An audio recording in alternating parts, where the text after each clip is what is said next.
অজু ভাঙ্গার কারণ হচ্ছে 7টি। এই 7টি আলামত যদি আপনার মধ্যে পাওয়া যায় তাহলে আপনার অজু ভেঙে যাবে। আর এই 7টি আলামত যদি আপনার মধ্যে না পাওয়া যায় তাহলে আপনার অজু কখনো ভাঙবে না। তো এই 7টি আলামত আমরা মুখস্থ করে রাখবো ইনশাআল্লাহ।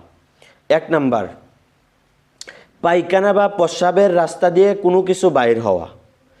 2 নাম্বার, মুখ ভরিয়া বমি হওয়া।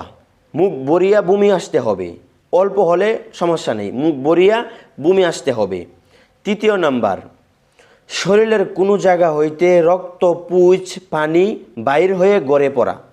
এই 3 নাম্বার বিষয়টা আমরা অনেকে নিয়ে মাতামাতি করি।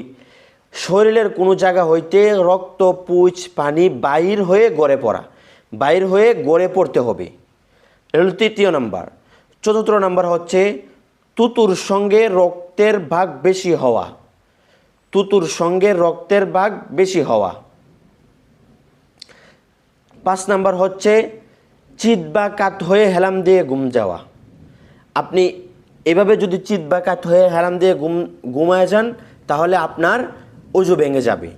আর আপনি দাঁড়ানো অবস্থায় বা বসা থাকা অবস্থায় যদি কোনো কিছুর দ্বারা আপনি এভাবে না ঘুমিয়ে যান বা আপনার শরীর কোনো জায়গার মধ্যে না লেগে থাকে, এভাবে এই অবস্থায় যদি আপনি ঘুমিয়ে যান আপনার অজু ভাঙবে না।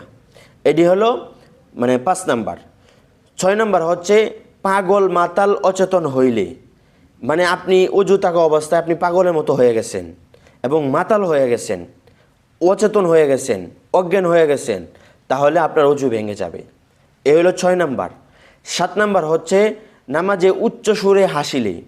আপনি নামাজ পড়তেছেন, নামাজের মধ্যে উচ্চ সুরে একটা হাসি দিলেন, তাহলে আপনার অজু ভেঙে যাবে। এই 7টি কারণ যদি আপনার মধ্যে থাকে বা আপনার মধ্যে হয় তাহলে আপনার অজু ভেঙে যাবে।